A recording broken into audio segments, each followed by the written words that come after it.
Happy Thursday, everybody. It's Chamber Check-in time. Today, I get to share a little bit about the story and mission of the Boys and Girls Club of Ada County. And today, I have Jody Davis Gempler here to educate us. Hi, Jody. Hello, everyone. Good to see you, Paul. Hey, thanks for having me. Absolutely. It's all my pleasure. Thanks for carving out a little bit of your time. But first, before we dive in, I get to thank our series sponsor for these check-ins. It's Delta Dental of Idaho. Jody, Delta Dental of Idaho, they've been providing high-quality dental benefits for Idahoans for over 50 years. Their programs and insurance benefits are designed and backed by the largest network of dentists in the country. And with that, I get to share a fun factoid from their Tooth Truth series. Here we go. Did you know that kids laugh around 400 times a day and adults just 15 times a day? Lighten up, adults. Hey, that's super relevant since you guys are with the Boys and Girls Club. I bet you hear a lot of laughter every day. We do. We hear so much laughter. And I was just thinking about that. We want all kids to be able to laugh 400 or 500 times a day. And that's kind of our mission here, is to help kids have fun and to reach their full potential. This is a great place to work. My own kids go here. I absolutely love it. I think it's one of the best community resources we have in this valley. I love it. Hey, today's a great opportunity to kind of share the origin story and the why of Boys and Girls Club. It's a national organization, correct? Mm-hmm. Okay. It is. Yep, it is a national organization. So what happened and how it relates to our local environment is back in 1995, juvenile crime was really, really high in Garden City. And it was a huge problem. So the mayor, Ted Ellis at the time, and the chief of police, T.C. Brock, met up and decided to come up with a solution. And they researched and researched and researched and finally came up with the Boys and Girls Clubs of America. And they said, gosh, that is great. That's everything we need. How do we get a club here? So they got a group of business people together who really helped champion the cause. And in February of 1997, they opened our first club in Garden City. And you know what's remarkable is juvenile crime dropped 30% in that very first year that we were open. Wow. So that's kind of our origin. But then from there, we continued to open clubhouses. In 2003, we opened one in Meridian. Then we opened in Kuna. So now we actually have 8 locations in Ada County, 3 in Boise, 3 in Meridian, 1 in Kuna, and 1 in Garden City. And we're continuing to grow. As the valley grows, we grow. We serve about 2,500 registered members each year, ages 5 to 18. And often we have those kids from the time they're 5 to 18, which is different than a lot of other youth serving programs, because we're not just a one-time program. We're a kind of a commitment to the child for their entire childhood. I love it. You were talking about programs a little bit, and I would love to have you educate us on the different programming and how that's been affected through the pandemic. Maybe kind of get us up to speed. Yeah, so first I'll talk prior to the pandemic, just generally about what we do. We basically keep kids safe after school all day in the summer. Anytime they're not in school, the club is someplace that they can go so they're not alone. And we emphasize academic success, healthy lifestyles, and good character and citizenship in all of our programming. But ultimately, we want it to be a safe place, and we want the kids to have fun here. We want the kids to laugh that 400 times a day, right? Yeah. So some of our key programs that we have are education programs. So we help kids with their homework every day. On the older kids, we do exposure to different careers, and I'll talk more about that later, but some career exploration. We do lots of leadership programs, lots of volunteer programs. So our kids are out in the community doing volunteer work. We do lots with the arts, lots of healthy lifestyle. Every kid that comes here gets at least 60 minutes of exercise a day, lots of sports programs. And one of my favorite things is the social emotional development that I get here. There's a lot of social emotional development. So those are some of our key programs and key things that we do here. it's a great program. Where I recommend it for any kid, not just low-income kids. I did want to say that, we are strategically located in low-income neighborhoods, so near Title I schools, so those kids have access to us, but all kids can come here. You do not have to be low income. We offer scholarships. Our prices are really affordable, the best in town for sure. But then also, just if you can't afford it, we'll scholarship you. So we're very open. We want to be open to everyone, every family that needs us. And where are you located in Garden City exactly? We're on 42nd Street, right across the street from Fisher's, right there on the green belt. Yep. And I love the synergy there with the new school. Remind me the name of that school again. Future Public School. And we have a great partnership with them. There's also Answer Charter School right down the street. So we do serve both those clubs really heavily. I was having a conversation with one of my really close friends, and he's a single dad, and he works 55 hours a week at his job. And he actually has a son that goes to the Boys and Girls Club every single morning. And then you guys have a service where you take him to school and then pick him up and feed him after hours. And my buddy, he gets off work at, not a regular business time.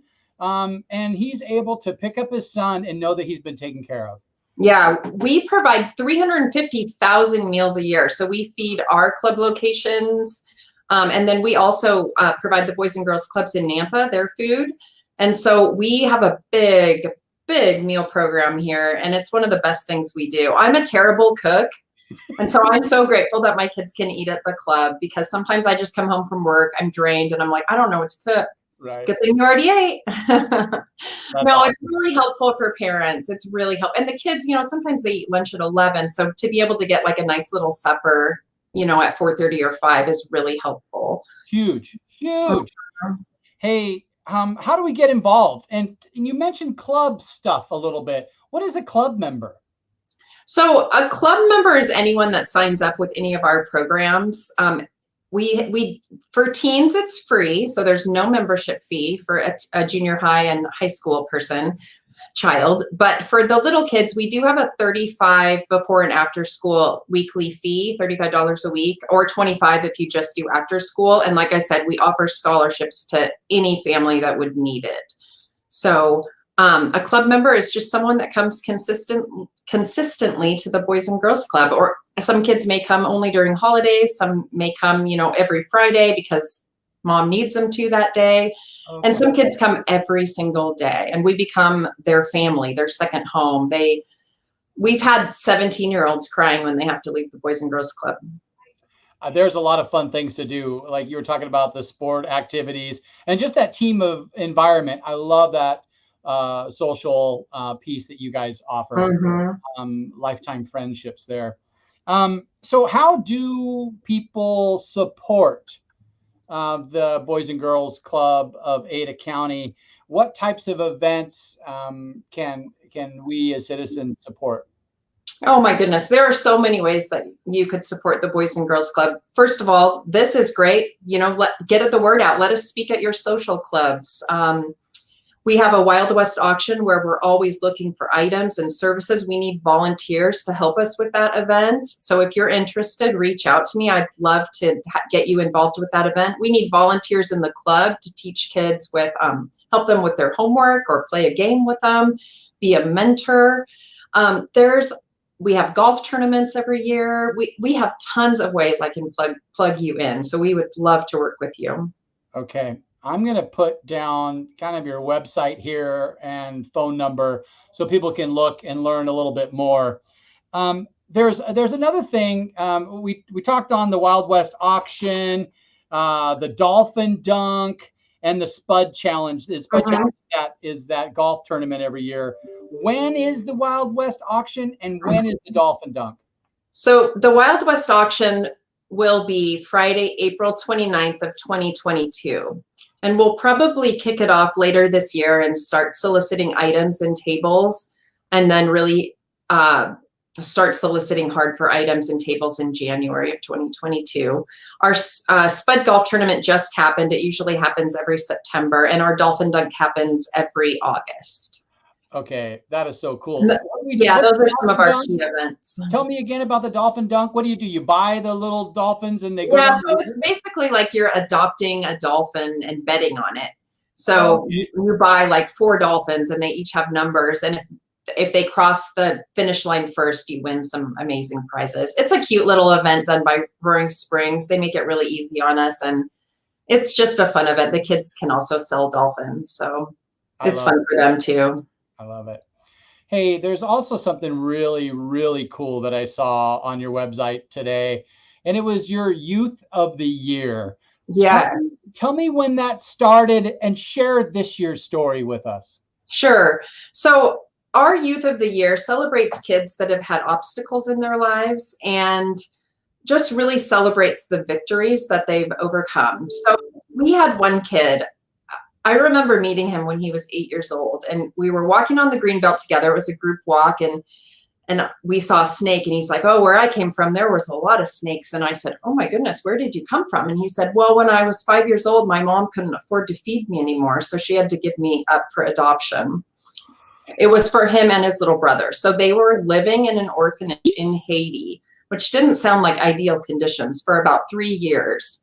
And then he said his lowest point was when there was an earthquake in 2010, and he and his brother had to hide out in a field for like 3 days. So really traumatic experience, being abandoned by your parents. Wow. Well, he was adopted by an amazing family here in Idaho, who brought him here and enrolled him in the Boys and Girls Club. And of course, the family gets so much credit for raising this amazing young man, but he also, his name's Steve, and he gives us so much, us as the Boys and Girls Club, so much credit for helping mold his life. He's got great grades.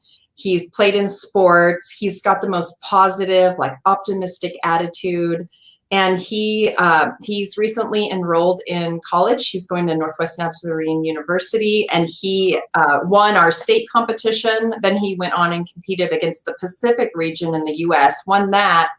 And then he competed nationally, which basically means he beat out 4 million youth to get where he's at. So amazing kid, absolutely amazing kid. I'm so proud of him. And he's the real deal. He's a great kid. Great. Well, now he's a young man. He kind of changed overnight. Thank you for sharing that story. It's those types of successes and outcomes that really gives cred to the mission of the Boys and Girls Club. You know, there's a ton of issues that kids are facing, and that's why you guys are around. I don't know if you want to talk a little bit about some of those issues that you guys are tackling, and maybe just briefly talk a little bit about some of the solutions and outcomes.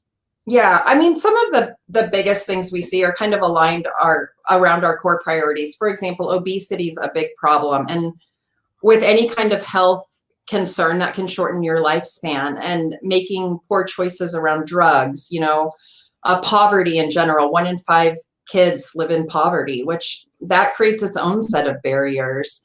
We have 3 in 10 kids that won't graduate on time. We have lots of 3 in 10 overweight. So those are the kind of issues that we're trying to tackle through our programming. We have specific targeted programming around those issues so we can help kids overcome those obstacles. I also wanted to remind everyone that between 3 and 6, police officers often call that the danger hour, because that is the time that a child is most likely to get hurt or to be hurt by someone. And so to be open for kids between, 3 and 6 is probably one of the most important things we can do as a community to keep kids safe and protected. So we need to give them a safe place to go. Otherwise, juvenile crime goes up, and crime towards children as well. So we got to keep them safe. So if you're having an opportunity to put your kid in Boys and Girls Club, or you know of a family or a child that could use the extra help, the Boys and Girls Club of Ada County, they've got great programs and services to produce positive outcomes. Jody, is there anything else that we missed that you wanted to educate the public on today while we have you? I just wanted to mention 2 brand new programs that we just started. I mean, they are hot off the press. We have a new apprenticeship program through the state. So any youth starting at age 16, I think, to 24 can enroll in our program. It's a 2-year program. It's a paid apprenticeship program. And when you're done with it, you can earn a youth development specialist certification. So it's a great opportunity for, you know, late high school, early college to see if that's a career choice that you might be interested in, whether you want to be a teacher or a counselor. I think it's a great opportunity. So we're just kicking that off. The certification was just approved. And then we're also starting a Teens for Trades program here, which is where the trades are an industry that they're really struggling to find workers. And the teens sometimes that we see are kind of lost in terms of like, they don't know what they want to do when they grow up. And so it's just a program that takes them out to different sites and shows them what's possible. And, you know, you can make a lot of money as a welder or just earning money right away. And so it kind of just opens up their eyes to what the possibilities are. And so we're really excited to get that program launched as well and get teens. I think it would be neat if we had a program in the summer where they could, you know, get their EMT while they're just different things like that. So we're really excited about the future possibilities. So if anyone also is interested in learning more about the Teens to Trade, we'd be happy to partner with you, or if you'd be willing to be a site that would do a tour with our kids or come talk about your profession or what you do, we'd love to connect with you. Oh, this is a great opportunity. For those that are listening, Jody just mentioned 2 hot off the press opportunities for those emerging into the workforce with some internship opportunities, as well as some classes to help them learn about potential new jobs that, like you said, Jody, our industry is needing currently. Mm-hmm. So yeah. Awesome. Jody, thank you so much for your time today. I had a blast learning more about the Boys and Girls Club. Thank you for your investment with the Chamber. It means the world to us. Yeah, well, thank you, Paul. This is great. And I've enjoyed watching these and so thanks for having me. Absolutely. Hey, have a great weekend, and I look forward to our next conversation. Okay, thank you. Bye.